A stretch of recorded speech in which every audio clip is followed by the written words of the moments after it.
Ya, memang orang memang suka berita palsu ni dia sebab jadi sensasi.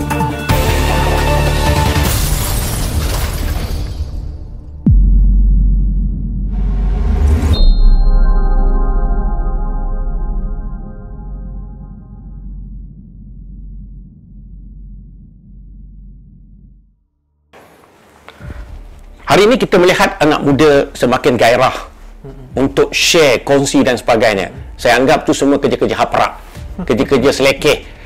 Tapi kenapa mereka suka? Apakah anak muda memang gitu cara dia?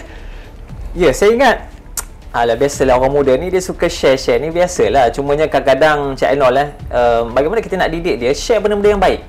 Bukan sekadar share, dan kadang-kadang dia ada satu psikologi orang muda ni, dia suka menjadi orang yang pertama share. Asal nak bagi dia, aku nak jadi orang first lah share. Jadi kita kena didik dia orang macam mana, jangan sekadar share, tapi share benda-benda yang bermanfaat. What for kalau share benda-benda yang orang kata orang muda kita tak boleh nak brain. Kenapa benda berita ni kan? Tak boleh brain kan?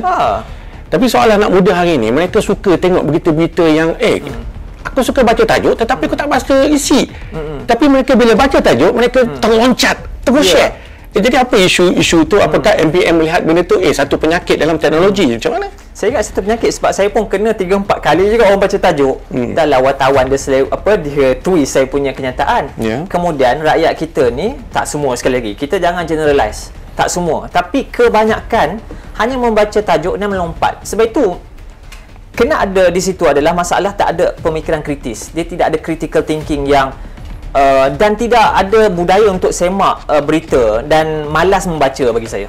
Sindrom lemah otak. Kalau saya kata anak muda macam tu memang perangai begitu, tapi apa pun ni? Sekali lagi, jangan generaliskan semua orang muda. Itu kami punya konsep konsisten. Kalau orang muda je, media kata mak rempit lah. Sekali lagi, bahawa ada juga yang bagus. Cuma bila dah benda ni dah jadi viral, dia dah jadi satu budaya dan menjangkiti kebanyakan orang muda.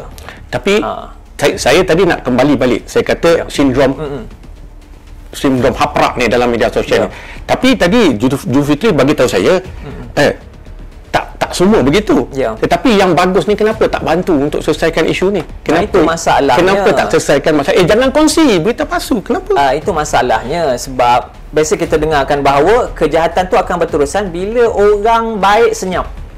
Ini kita kena bangunkan orang baik ni, dan itu yang kami buat dalam MBM ni. Orang baik-baik, tolong kamu ada peranan untuk menjadi educators. Selalu saya gunakan istilah pendidik informal sebagai dokongan kepada pendidik formal di sekolah dan juga di universiti. Bahkan pendidik informal ni lebih penting sebenarnya sebab orang muda dia suka belajar dalam setting informal.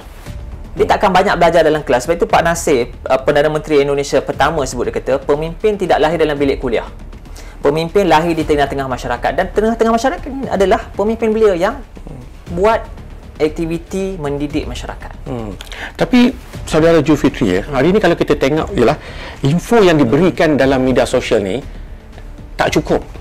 Jadi daripada pihak Majlis Belia Malaysia lah, bagaimana kita nak hindarkan isu ni, anak muda gemar berita palsu ni? Macam mana, apa peranan Majlis Belia untuk menyedarkan golongan macam ni? Ya, memang orang memang suka berita palsu ni, dia sebab jadi sensasi. Dia tak suka kepada soal fakta, ilmu. Sebab itu di peringkat Majlis Belia Malaysia memang kita selalu dah buat program-program keilmuan. Kena minat orang muda je. Bila orang muda je, program kena santai. Saya setuju bahawa program belia kena santai, tapi kita tidak boleh kompromi soal ilmu. Sebab itu orang selalu tinggal soal ilmu dan substan ni. Dia kata orang muda kena santai. Yes, kita setuju. Mesti cool, happening. Tapi substan tidak boleh kompromi. Cuma cara menyampaikan ilmu dan fakta tu mesti dalam keadaan menarik, dalam keadaan infografik, dalam keadaan yang boleh mereka terima. Itu yang kita buat. Apakah orang muda tercuit dengan apa yang saudara Julfitri cakap ni? Mereka nak sokong. Adakah mereka sokong apa yang Julfitri bercakap tadi? Sebab itulah dalam MBM saya nak melihat bahawa MBM, apakah benda tu berlaku? Soalan tu. Dalam MBM ni kita kurang pengaruh sosial. Social influencer. Sebab itu baru ni saya sebut dengan Aiman Tino. Saya forum dengan dia, saya kata, Aiman, kau ada pengaruh besar. Why not kerjasama dengan MBM yang ada substan? Kita akui bahawa kita lemah dari soal menjadi pengaruh sosial, tapi kita ada substan. Apa yang kita buat? Kita kata kat Aiman, Man, kau ada followers ribu-ribu dalam Instagram. Kerjasama dengan MBM, kita ada substan. kita kena combine dengan anak muda yang dalam organisasi macam MBM dan anak muda yang popular. Sebab itu kita try reach out pempengaruh sosial ni, social influencer ni, supaya kita bagi substance pada mereka. Apakah hari ni orang muda yang ramai dekat luar tu benar-benar nak bagi sokongan kepada Majlis Belia Malaysia? Apa benefitnya kalau saya pergi bantu dengan majlis? Apakah saya sendiri pun saya boleh buat dalam media sosial? Kami tak fikir soal sokongan. Yang paling penting kita nak tengok influence, bagaimana message itu sampai ke tidak. Tapi soalnya hari ini masih banyak berlaku dalam tu. Orang kongsi, orang suka berita, nak MPM bagaimana? Sebab itu kadang-kadang kita nak selesaikan masalah Cik Ainur. Memang tak boleh kita selesaikan masalah semua, tapi sekurang-kurangnya kita telah melakukan usaha untuk merubah keadaan itu. Sebagai contoh saya sebutkan tadi, kita berkolaborasi dengan, kita dah offer dah, kita dah tawar dah kepada artis-artis yang ada kekuatan pengaruh sosial ni, come out kerja dengan kita supaya kita boleh sebarkan masyarakat. Sebagai contoh baru ni, bantuan banjir. Apa yang kita buat untuk menggalakkan masyarakat Cakna untuk membantu mangsa banjir, kita bekerjasama dengan Ajak Shiro. Ajak Shiro jadi duta kita, so orang nampak. Kami ni memang tak popular, tapi kita ada substance dan kita dah tunjukkan bahawa kita lancarkan jentera banjir bersama dengan Ajak Shiro. Kita tunjuk, kita kata kita ada substance nak didik masyarakat, hey, kita kena bantu mangsa banjir. Dutanya adalah Ajak Shiro. Itu antara kaedah yang kita gunakan. Tapi soal hari ini, kenapa Belia gemar sangat terhadap berita palsu ni? Orang muda, kita cerita orang muda, secara keseluruhan orang muda. Kenapa mereka tertarik dengan berita palsu ni? Satunya, dia bersifat sensasi. Kemudian dia, orang muda ni, sekali lagi tak semua, mereka berfikiran terlalu santai.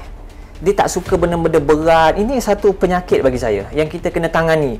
Mereka tak suka fikir benda-benda berat. Polisi tak suka berfikir pasal tentang Za'bar ke soal Ungku Aziz. Sebab itu kami dalam kerangka untuk menganjurkan seminar pemikiran Pak Ungku khusus untuk generasi muda. Bagaimana generasi muda boleh appreciate idea-idea, sumbangan, nak latih orang muda, kita kena fikir benda-benda berat. Tapi kalau soal tu, kenapa tokoh-tokoh lampau tu tidak didatangkan secara visual kepada orang muda? Okey, kita tak cerita pasal semua orang muda, tapi apakah semua orang muda ini berminat dalam soal-soal yang Jufri cakap ni untuk menghindar soal berita-berita palsu? Tak semua yang berminat. Bagi saya, sebab itu saya sebutkan tadi bahawa orang muda tak semua yang minat berfikir benda-benda besar ni, benda-benda berat ni, tapi ada. Dan golongan-golongan ini mesti turun ke bawah. Sebab mereka ni kadang selesa duduk hanya berseminar di kalangan mereka, berwacana sesama mereka, tapi mereka tidak turun ke masyarakat untuk memberikan kesedaran kepada masyarakat di bawah. Sebab itu MBM adalah platform yang terbaik sebenarnya. Gunakan platform MBM ni, yang cerdik pandai ni, gunakan platform MBM sebab kita merangkai di daerah di Felda, Sabah dan Sarawak.